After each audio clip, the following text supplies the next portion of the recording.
Be ready.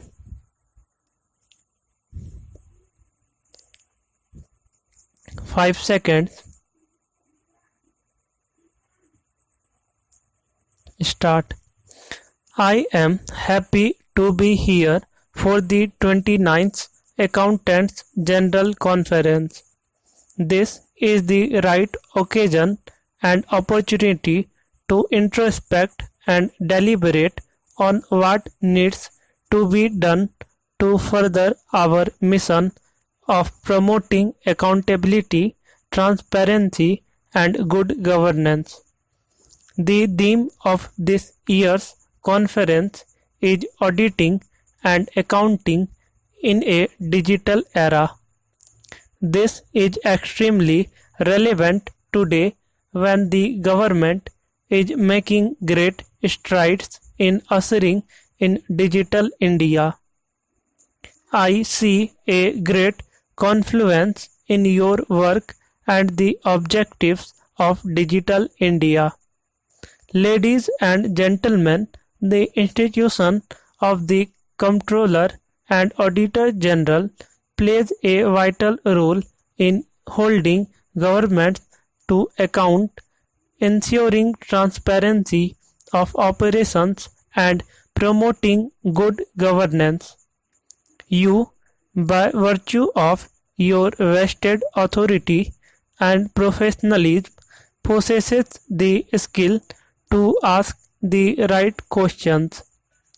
Your work goes beyond regularity and evaluates wisdom, rigor, and economy in government operations. I am happy to note that this institution, which is over 150 years old, has lived up to our expectations. It has graduated from promoting accountability through accounts to ensuring that right things are done in the right and least expensive way. This is in keeping with the mandate of the CAG as covered in Articles 148 to 151 of the Constitution. The CAG was empowered and given due protection as an independent authority by our Constitution framers.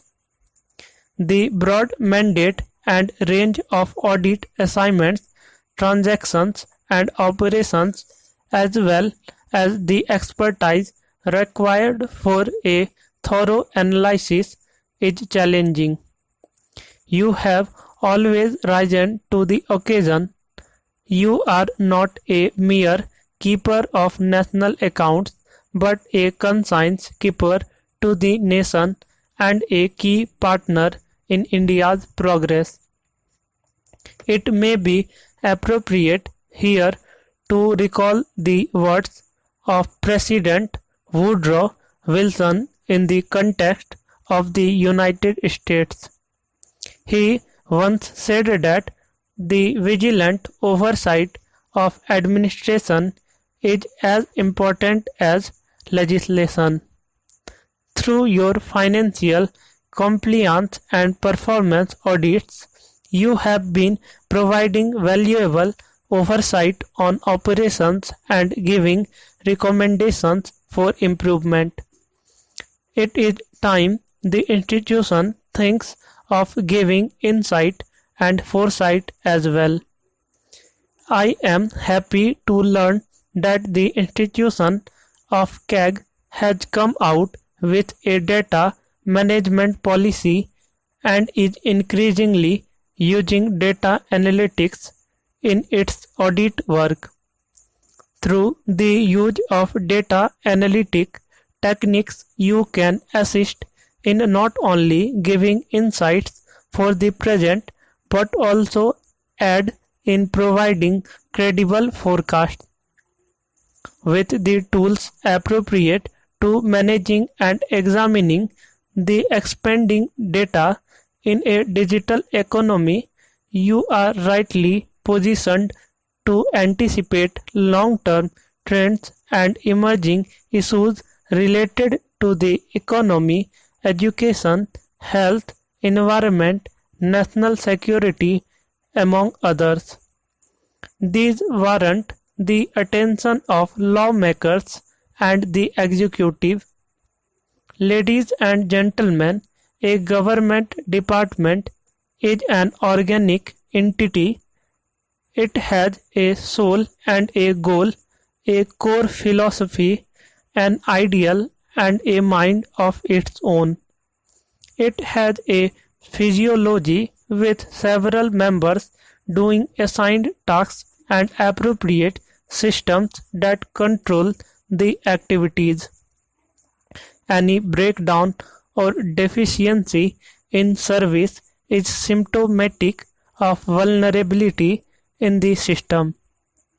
As conscience keepers, please ask yourselves whether it would help to report on such soft spots and weaknesses in the system or only on the symptoms manifesting in small deviations. Good systems outlast bad men and women. This is where you can contribute. The breadth of your audit engagement across various levels of governance gives you a unique opportunity to see where things are going wrong and why. More than that, you have a bird's eye view of what works and of the good practices that can be embraced across the system.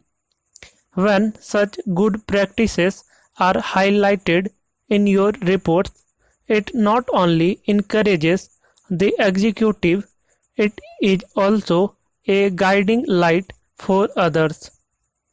It is a matter of immense pride for our country that the CAG is the chair of the United Nations Board of Auditors. As part of this portfolio, you dispatch audit teams to examine and appraise programs implemented by the UN and its agencies. You will be doing a great service to the nation if you share the good practices followed by these entities so that we learn new and efficient ways of program delivery. Audit is not an end in itself. It is a means to make governments work better. Given this, I believe we have to emphasize outcomes as a more meaningful measure of program value than output. You may deliberate on how would you as an organization identify, understand and measure outcomes to study the impact of programs. You may have to realign your strategies and techniques to plan, execute and report on your performance appraisals in a manner that facilitates measure of outcomes.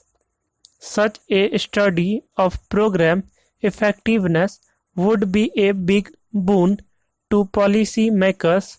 Such a study should also include a dialogue with the implementing agencies to understand their motivations and perspective.